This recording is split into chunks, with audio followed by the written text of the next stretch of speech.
Hey there, everybody, welcome back to the channel block. Long time no videos. Kind of awkward about that. Especially because my last video I actually said that I'd be uploading more frequently, and I haven't been. I've just been way busy with work and studying and all that jazz. Anyway, finally guys an update on my evilswarm deck profile. I know that at least some of you guys have been wanting to see this.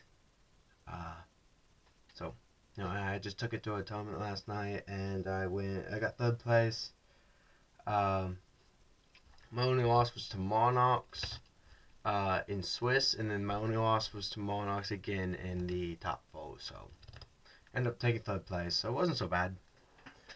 Anyway, I get into the deck.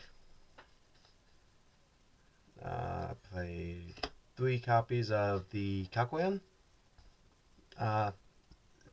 Sure, I have to explain what Calculator does. You banish one from grave, you add one back to hand from grave, so he is kind of really keeps the deck flowing once you get into the mid to late game. You want to play 3 caster.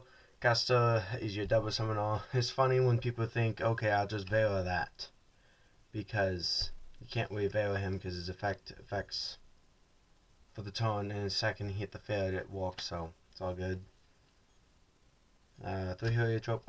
At one point, I don't know if I've been like, it's been a long time since this deck actually had a few changes and then changing around. I was actually playing the unexpected die and summon among, so I think I may go back to that route because I did really like how that worked. Made going turn 1 Ophion a lot more consistent, and really got more use out of the heliotropes than just playing the rabbit. 2 copies of Mandragora. Kind of like a Seb Dragon for the deck. It's pretty good. I actually went back to playing Thunderbird right now. I actually only did it because I was missing Thunderbird because I haven't played him in like a long time. So I really wanted to like, test Thunderbird, and he probably didn't work. He of course if I go back to Summon Monks, this is what I'm taking out for the Summon Monk route, and I'm actually have to change a lot of stuff to put Summon Monks in because you gotta play more spells and yada yada, you know. The one Ketos, because Ketos is my out to the domain lock. Unfortunately, didn't see him, so I was under the domain lock, and also the guy played Majesty's Ruler, and he's like a one-sided macro, not one-sided vanities. That's cool. One Rabbit opened it 2 times, so that was good. T-King, Wugeki. Alright, into the spells anyway. Wugeki, Woda, Instant Fusion for the one-offs. Instant Fusion is good. You Ophion, Instant Fusion, and node in. You know, you detach for the Ophion you search, and then you Instant Fusion, node in make with Flasia.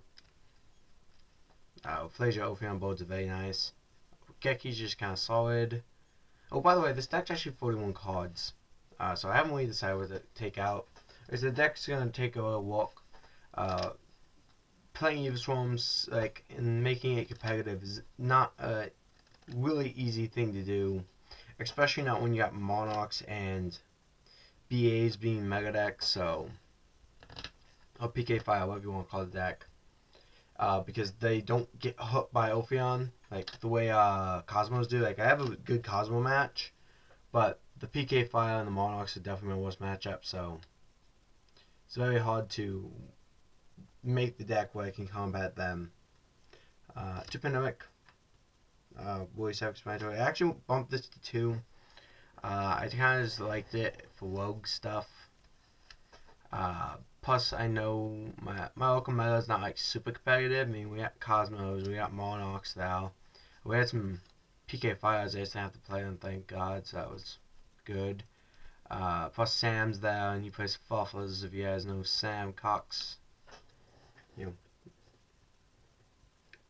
know. 2 copies of Elul, and then like 3 Kaizo. Kaizo's actually really good against everything right now. It's good against Cosmos. Even you may not think it is, but actually it's really good against Cosmos. Because well, Cosmos can play it. They have a hard time playing against it. When like, if you have an Ophion on board and a Kaizo, the only out like main deck out they have to the Ophion when you have Pandemic is the Good Witch. And this can kind of make it hard for them to play around because they can't really tag out. So if you have an Effect Negator to stop Good Witch, they can't really like, extend plays so they can really just do more. And this is like, usually they have to end up getting rid of this to really like OTK you or anything. So they can't OTK you when this is on board. So this is also good against Monarchs because this stops, well, it doesn't really stop Stonefall. How it really works is they can't have more monsters than you. So how it's ruled is you can't well, you can Stonefall, but you can't tribute your opponent's monster with Stonefall if they have one monster and you already have a monster. So, because that would make them have more monsters than you, since you would have 0 and they would have 1. So that's why they can't do that. This is actually really good against that matchup, and of course it's good against PK Fire, because if you have one monster, they can't go into the extra deck because they can't get 2 monsters out. So this is just really good against those, like all the meta decks, and then it's really good against most rogue decks. And then for the one-off traps, we got Infestation Infection, Vanity's Emptiness, Assault Warning. I went back to playing Trencher Tribute because of the Thunderbirds, and this is just cool because you activate this, you tag out Thunderbird, everything dies, Thunderbird comes back next turn. I've just always liked playing it with Thunderbird. I may drop it.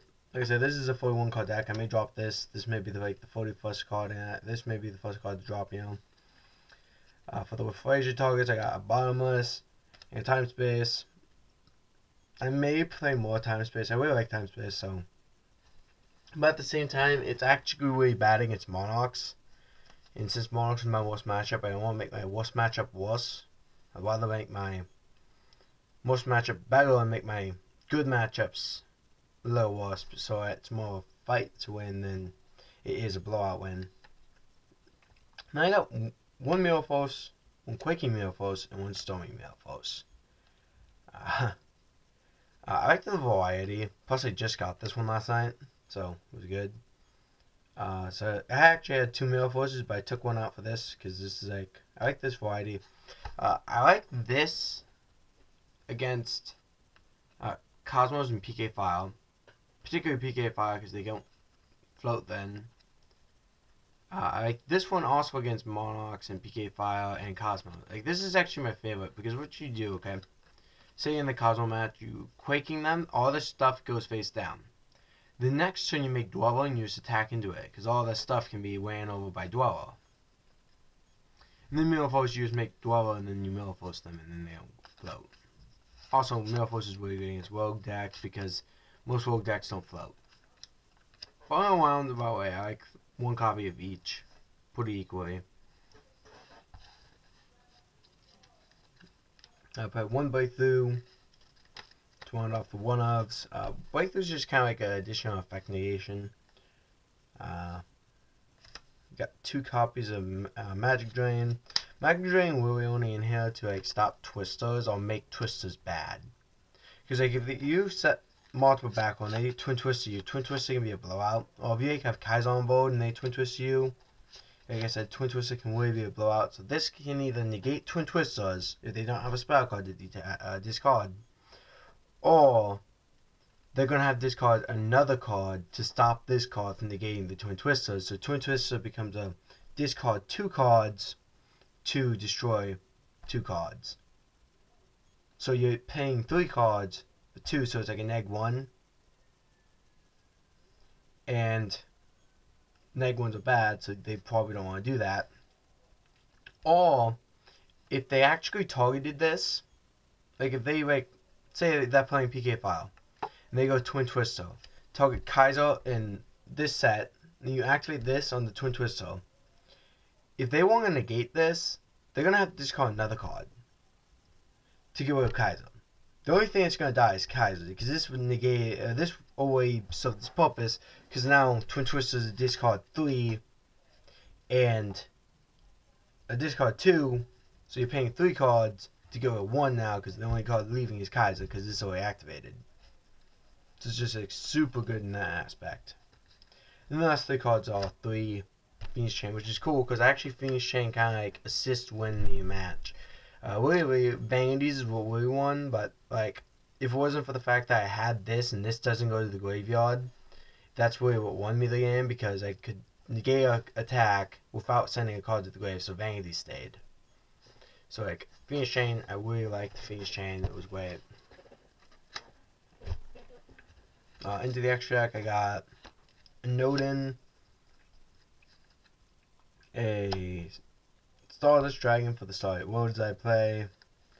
May cut this, I don't know. I've been hit and miss with this card. Got 2 Ophion.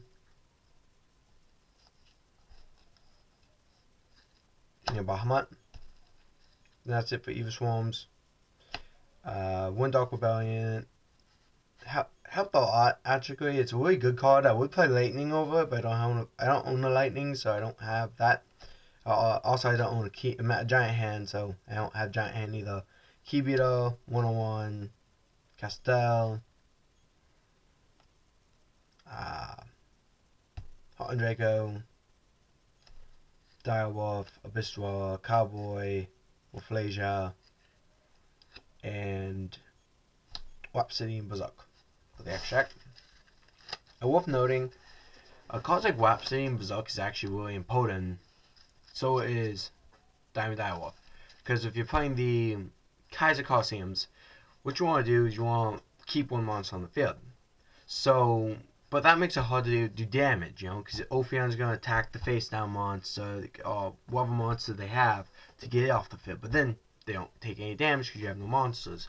So what you want to do is you want to like summon the Evilswarm monsters and have them attack directly, and then during the main phase 2, overlay them for the Wapsidian Berserk, equip and then use its effect and equip it to Ophion, making it 3750. Or you want to make a Diamond Direwolf and just pop itself in a random card so it's off the field. And that's how you play on Kaiser and still do damage to really increase the game state to actually end the game faster. Side deck's really personal preference. I'm still working on it, but this is what I got for right now. I got 2 Maxis. They were okay. We're thinking I should put Veil in here. I think I really need to work on my side deck towards the Monarch match because I really have a bad Monarch match. I really just need to focus on that. So I need to like get some. You guys definitely want to play like either Zombie Ward or Maximum Restrict, either one, because it just stops tribute summoning. I got a Dark Hole for when I went second. It's pretty handy to have. 2 space. Kind of only side this against Monarchs. It's the really only thing I want it for. Other than that, I don't even side this card in. It's literally just have like the outdoor main locks. Other than that, you got Ketos that you can always search out. Also, worth noting, when you play the Summon Monks, Ketos can get you can get Ketos from the deck when you need it. Like you can go Summon Monk and then Summon Monk into Ketos. Ketos pop domain, and then after that you can go in the extra deck. Here's kind of where things get weird. A sideboard of Fagran. Alright, Fagran is a rank 8, and you can't actually summon him without the assistance of Xyz's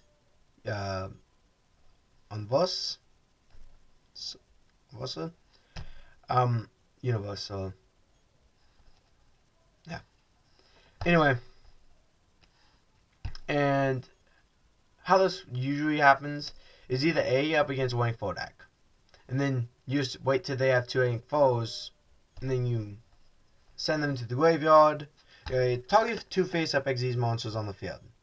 Send both of them to the graveyard. Then special summon 1 Xyz monster from your extra deck, except a number monster whose rank is equal to or 1 less than the combined original ranks of those 2 Xyz monsters. And if you do, attach this card to it as Xyz material.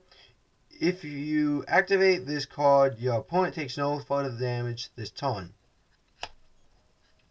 So it's like a small price point, but you know, like, it's really good against PK File because, and that's actually why I picked 8. I picked 8 because if it's a rank 4 deck, I can use it against them. Get Fagran. Fagran's like probably the best rank 8. That's not a number monster.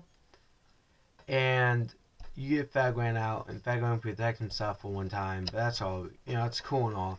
But really, it's to send that monsters to the graveyard without and get something out of it. Because if you use, like, if you're up against Wade Raptors, this card's fucking busted. They go into, like, what's his name? The one that suches, and then they go into, like, another one. And then you just send them both to the graveyard, get Fagran. That kind of stops them for a turn. They really can't, they have a hard time recovering, because Fagran can negate stuff. And also against PK Fire, what you do is you make a Dweller. And then when they make Beatrice and, like, the second Dante, you send both of them to the graveyard, and then you use Dweller's effects so they don't float, and then you summon Fagran. Because they make 9, like Beatrice is 6, and then Dante, or any rank 3, doesn't matter what the other rank 3 is 3, and that makes 9, so you can go in the Fagran. Because he's 1 less than 9, so that's good.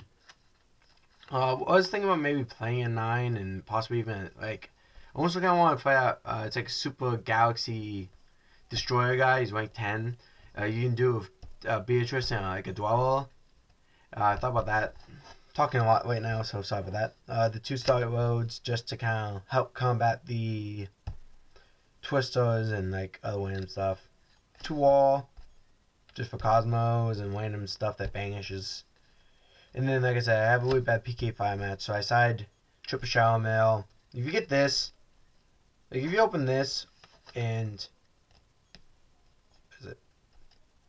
XZ Universe, you pretty much win. Because this is going to stop that shit from floating. I mean, Dante's going to float, yeah, and Beatrice will float. But that minor floats, because that's going to, like, Beatrice is going to, like, a lot of times, Beatrice can only summon Dante. Because if you have an Ophion on board, they can't summon Verdra and they can't summon Pilgrim. So a lot of times they can only get the XZ's Dante. And that's not very good because it only has 1,000 attack and it would have no effect because it has no XZ materials. And so, like, this really just shuts down the deck, really. I mean, yeah, they can go in the extract, but it really stops them from floating. And if you can stop them from floating, the other cards in the deck just kind of quip. Like, I play enough back row and stuff, I can just win the game. Like, stopping, like, these and... Like, if you actually resolve a Starlight Road and special some Star Dragon, you're, like, in such a good position, you're probably going to win. But yeah, guys, that was the deck. Hope you guys enjoyed it, and I'll catch you guys next time.